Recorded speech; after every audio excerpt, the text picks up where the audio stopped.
வந்து பிள்ளைங்க ஏறும்போது இந்த பஞ்சு முட்டோம்னா பிள்ளைங்க ஏறும்போது அந்த கார்டு போட்டிருப்பாங்க.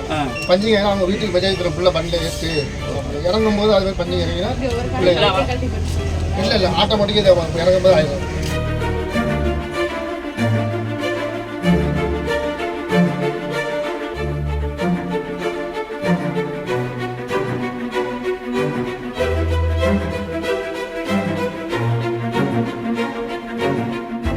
குழந்தைகளை பத்திரமா அழைச்சிட்டு போற பள்ளி வாகனத்துல இப்படி ஒரு டெக்னாலஜியான கலெக்டரே வியந்து பார்த்த கருவி. எல்லா பள்ளி வாகனத்திலயும் இது மாதிரியான கருவியை வைக்கலாமே அப்படின்னு பரிந்துரையும் வழங்கப்பட்டிருக்கு.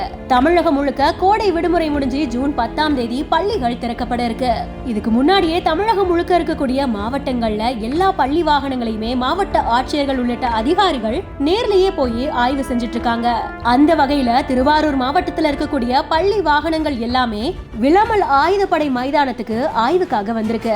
திருவாரூர் மாவட்ட ஆட்சியர் சாருஸ்ரீ அவர்களும் காவல் கண்காணிப்பாளர் ஜெயக்குமார் அவர்களும் மற்றும் வட்டார போக்குவரத்து அலுவலர் பழனிசாமி அவர்கள் உள்ளிட்ட அதிகாரிகள் இந்த ஆய்வை மேற்கொண்டிருக்காங்க. வாகனத்துடைய ஆவணங்கள், தீயணைப்பான், முதலுதவி பெட்டி, அவசர கால கதவு, சென்சார் கேமரா, முகப்பு விளக்குகள், பிரேக்குன்னு எல்லாமே ஒண்ணு விடாம அக்கு வேறு ஆணி வேறா ஆய்வு செய்யப்பட்டிருக்கு.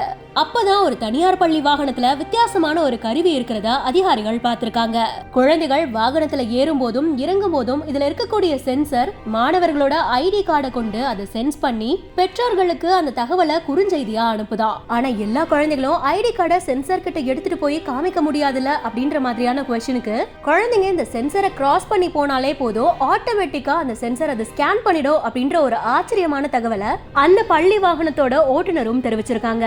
அண்ட் ஆய்வு முடிஞ்சதுக்கு அப்புறமா ஆட்சியர் சாருஸ்ரீ அவர்கள் பேட்டியும் கொடுத்திருக்காங்க. பள்ளி வாகனத்துக்கு விபத்து ஏற்பட்டுச்சு அப்படின்னா வாகனத்துக்கு சொந்தமான பள்ளி நிர்வாகத்தின் மீது கிரிமினல் நடவடிக்கை எடுக்கப்படும் உள்ளிட்ட பல்வேறு விஷயங்களை தெரிவிச்சிருக்காங்க.